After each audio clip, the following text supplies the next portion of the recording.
በስመ አብ ወወልድ ወመንፈስ ቅዱስ አሐዱ አምላክ አሜን። ናይ እግዚአብሔር ቤተሰብ ናይ አዴና ናይ ቅድስት ድንግል ማርያም ናይ ሓደራ ደቂ ናይ ኩሎም ቅዱሳን ፈተውቲ ናይዚ ቻናል ተኸታተልቲ ኣብ መላእ ዓለም ዘለና ናይ እግዚአብሔር ሰላም ይብዛሕና። ከም እግዚአብሔር ፈቃድ ሓደ ኣሜሪካዊ ሃፍታም ያው ቅድሚ 7 ዓመት ዝገበረ ያው ካብዛ ዓለም ተፈልዩ ግን ናቱ ፋይል ዶክመንት ሕዚ ወፅዩ ያው ዓለም ትቃወለላ ናይዚ ዶክመንት ምስጢር እንታይ እዩ ቅድሚ ሕዚ ከይፍለጥ ነይሩ እንታይ እዩ ነይሩ ስርሑ ዝብል ክርኢና ማለት እዩ። እዚ በዓል ሃፍቲ ሃፍታም ቢልዮነር ማለት እዩ። ሽሙ ኣሜሪካዊ ኮይኑ ኤፕስቲን ይባሃል።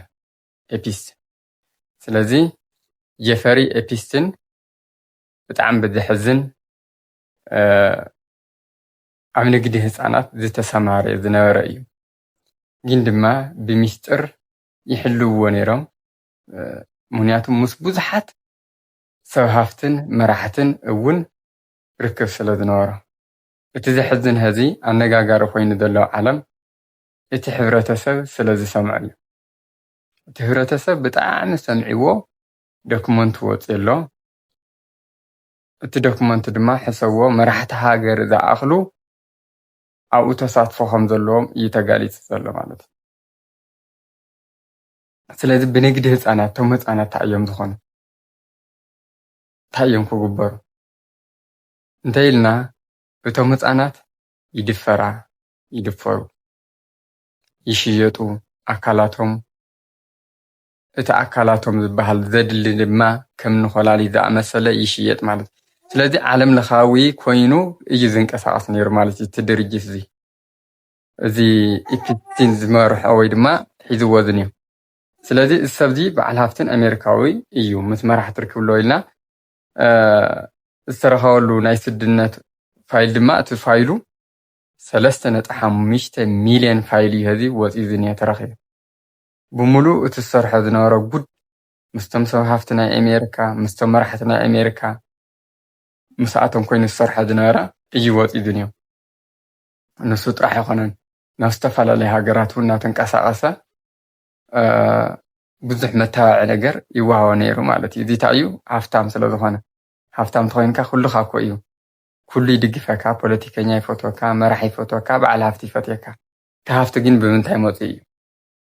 ስለዚ ቀንዲ ስርሑ እንታይ ኢልና ኢና ህፃናት ምጭዋይ፣ ህፃናት ምድፋር፣ ንመስዋእቲ ሰይጣን ህፃናት ምሕራድ፣ ህፃናት ምሻጥን ምልዋጥን ማለት እዩ። ስለዚ እቲ ዓድና ካብዚ ጀሚሩ ህፃናት ተወሲዶም ይሽየጡ ኣለዉ፣ ይስወሩ ኣለዉ፣ ኮላሊቶም ይውሰሉ ዝበሃል ኣሎ። ስለዚ ናይ ንግዲ ደቂ ሰባትስ ይካየድ ኣሎ ማለት እዩ።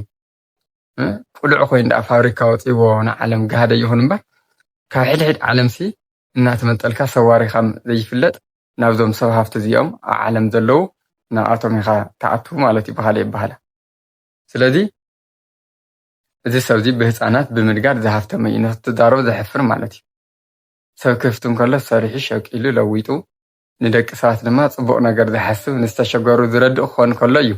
እዚ ግን እቲ ብመልክዕ ወይ ድማ ብኣርኣያ ስላሴ ዝተፈጠረ ወዲ ሰብ ብኡ እናሸጡ ዝሃፍተሙ ዝነግዱ እዮም።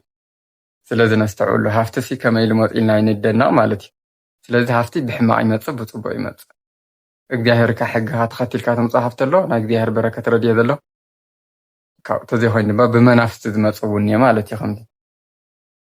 ስለዚ እዚ በዓል ሃፍቲ ኤፕስቲን ዝበሃል በዓል ሃፍቲ ምስ ንመን ዝኣኽሉ መራሕቲ ዝራኸብ ነይሩ ተልና እቲ ዘሕፍር ህዚ ኣነጋጋሪ ኮይኑ ዘሎ ምስ ጆርጅ ቡሽ፣ ኦባማ፣ ክሊንተን፣ ትራምፕ ርክብ ነዮ ማለት እዩ።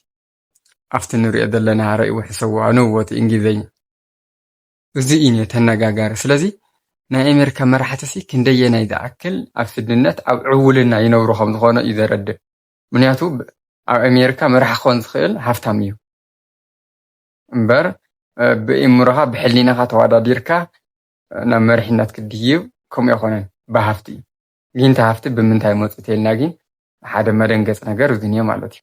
እቲ ዓለም ዘበላሹ እውቅና ተዋሂቦም ብውሽጢ ርክብ ብመራሕቲ ከምዚ ክኸውን ከሎ ይሕዝን ብጣዕሚ ማለት እዩ። ስለዚ ሙዚ ርክብ ነይርዎም ዞም መራሕቲ እዚኦም ይፈልጥውን ነይሮም ምንም እውን ኣይብልዎን ነይሮም። ስለዚ እቶም ህፃናት ድማ ንንግዲ ልውውጥ ጥራሕ ኣይኮነን ግብረ ሰዶም እውን ይፍፀመሎም ነይሩ ማለት እዩ። ስለዚ ግብረ ሰዶም መቸምኡ ፍቁድ እዩ ኣሜሪካ ፍቁድ ስለዝኾነ ከምዚ ጌርካ ህፃናት እናሰረቅካ እናወሰድካ ንግዲ እናነገድካ ብህፃናት እውን ኳስ ከም ፍቁድ ገይሮም እዮም ሒዞም ኮን እዮም። ምክንያቱ እቲ እውን ነብሩ እዩ እዚ እውን ነብሩ እዩ ብኣቶም ግን ፅቡቅ እዩ ማለት ኣተሓሳስብኦም ንሳቶም። ስለዚ ብጣዕሚ መደንገፂ እዩ። ምስ ዘውዝንዮ ምስ ኤፕስቲን ዝበሃል በዓል ሃፍቲ ርክብ ዝነበሮም ሰብ ሃፍቲ ድማ ኩልና ንፈልጦም እዮም። ብልጌት፣ ንግስቲ ኤልዛቤል፣ ኤልን መስክ ማለት እዩ። ስለዚ ኤለን መስክ ድማ ተዚ እቲ ግኑን ዱንያ ናይ ኣሜሪካ ሃፍታም ኤለን መስክ። ስለዚ ምዚ እውን ስርክብ ዝነበሮም እዮም ብሓደ ኮይኖም እዮም ዝንቀሳቀሱ ነይሮም። ትሕዚ ኣብ ኣሜሪካ ግኑን ዱንያ በዓል ሃፍቲ ኤለን መስክ ስጡም ርክብ ዝንዮም ምስ መን እዩ? ምስ ዶናልድ ትራምፕ እዩ፣ ምስ ትራምፕ። ስለዚ ትራምፕ ዝደልዮ የፈፅም፣ ትራምፕ ድማ ናይቲ በዓል ሃፍቲ ድልየት የፈፅም። ከምኡ እዩ ሕዚ እቲ ጉዳይ። ስለዚ ኤለን መስክ ድማ ምስ መን ርክብ ነይሮ?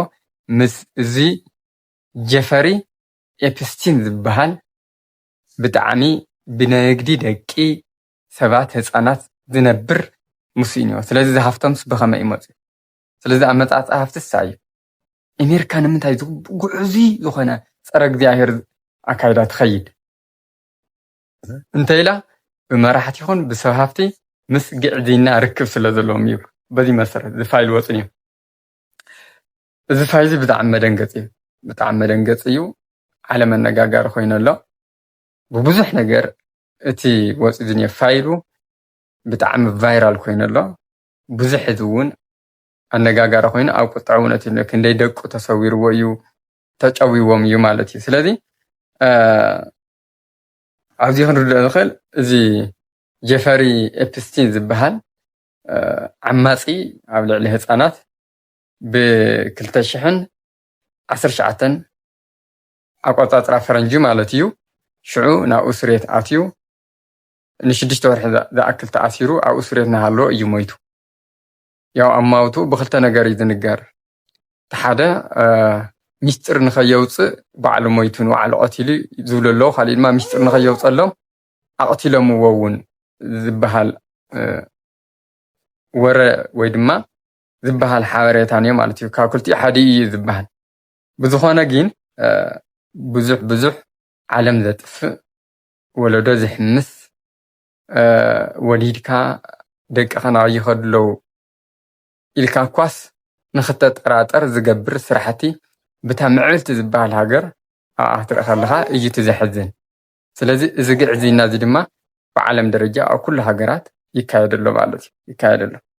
ስለዚ ኣብቲ ወፂኡ ዝኒአ ፋይል ህፃናት ኣሽሓት ህፃናት ዝሓዘ ቪድዮ ብኣሽሓት ዝኣክል ቪድዮ ብግፍዒ እናተቐተሉ እናተደፈሩ ብድሕሪቶም ማለት እዩ ግብረ ሰዶም ደም እናፈሰሶም ኣካላቶም ፍሉይቶም እናተወሰደ እዩ እዚ ፋይል እዚ ዘርኢ ማለት እዩ።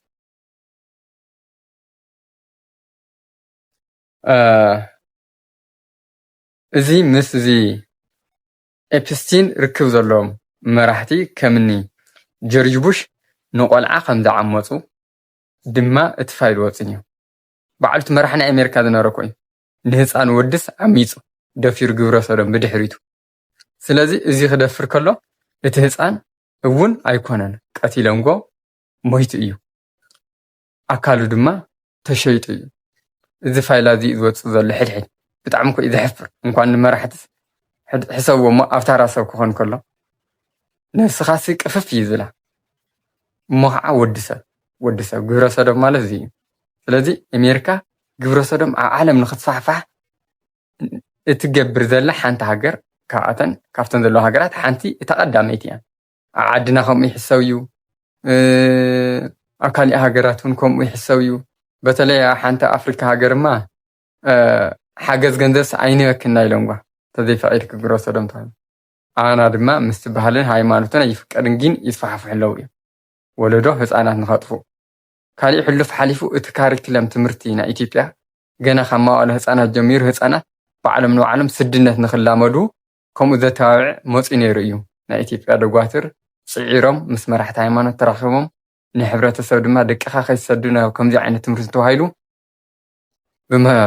ብናይ ሃይማኖት ሊቃውንቲ ብኡ ጠጠው ንኽብል ተገይሩ እዩ ቀረባ ግዜ እዚ ናይ መንፅዕ እንታይ እዩ ናይ ከምዚአን መሰላ ብስድነት ዝነበራ ሃገራት ማለት እዩ ብቅርሺ ገዛእኻ ብቅርሺ ሃፋቶም ይኾኑ ዘምፅዎ እቲ ቅርሺ ብኸመይ እዩ ግን ብከምዚ ኣንፃር ትርኢናዮ ብሕማቅ እውን ዝመፅን እየ ማለት እዩ ብሕማቅ ብናይ ኣጋንንቲ ስራሕቲ ማለት እዩ ስለዚ ጆርጅ ቡሽ ኳሲ ኣብዚ ግዕዝና እዚ ከም ዝተሳተፈ የረድአና ኣሎ ስለዚ እዚ ድማ እዚ ወዲ ጨወይቲ ህፃናት ዝኾነ ኣብ ንግዲ ህፃናት ዝተሰማረ ኣብ ሓንቲ ደሴት እዩ ዝነብር ኣብ ሓንቲ ደሴት እታ ደሴት ድማ ናይ ኣሜሪካ ደሴት ኮይና ኣብኡ ዝነብሩ ሕሰብዎ ብከምዚ መልክዕ እዮም ዝነብሩ ብከምዚ መልክዕ የፍርሕ የደንግፅ ማለት እዩ ኣረማውነት ስለዚ እዚ እቲ ሓደገኛ ልክዕ ሰብ ከም ምብላዕ እውን እዩ ናይ ህፃናት ደም ምስታይ ከምኡ እውን እዩ ዝተግባር ስለዚ እዚ ታሪክ እዚ ደኣ ናይ ኣሜሪካ ወይ ድማ ኣብ ኣሜሪካ ዝተፈፀመ ናይ ሓደ በዓል ሃፍቲ ግዕዝና ንናገር እምበር እዚ ግዕዝና እዚ ኣና እውን ኣሎ እዩ ማለት እዩ ስለዚ ብዛዕባ እዚ ግዕዝና እዚ መፅሓፍታ ይብለና ቤተክርስትያንና እንታይ ትብለና ቀዳማይ ምቕታል ዝለመዱ ንባዓልቶም ክፍኣት ኣከው ይብለና ምሳሌ ምዕራፍ 1:18 ምቕታል ዝለመዱ ስለዚ ሱስ ንዮ ማለት እዩ ኣብ ምቕታል ልክዕ ሰብ ሲጋራ ዝሰቲ ተኮይኑ ናይ ሲጋራ ሱስ ከም ዝሕዞ ልክዕ ከምኡ ድማ ሰብ ብምቕታል ሱስ ዝሕዞም እዮም ግብረ ሰዶም እውን ከምኡ ሱስ ስለዚ እዚ እዩ ሱስ እዩ ዘትሕዘካ ትኽፉእ ዓመል ትሕማቕ ዓመል እቲ ሰይጣናዊ ዓመል ማለት እዩ ስለዚ ምቕታል ዝለመዱ ንባዓልቶም ክፍኣት ኣከው ብፍርዲ ድማ ተቐፃዕኻ ማለት እዩ ክፍኣት ኢኻ ተዓፅድ ቅፅዓትካ ከቢድ እዩ ዝኸውን ኣሎ ማለት እዩ ምክንያቱ ኣባኻ ዘይትደልዮ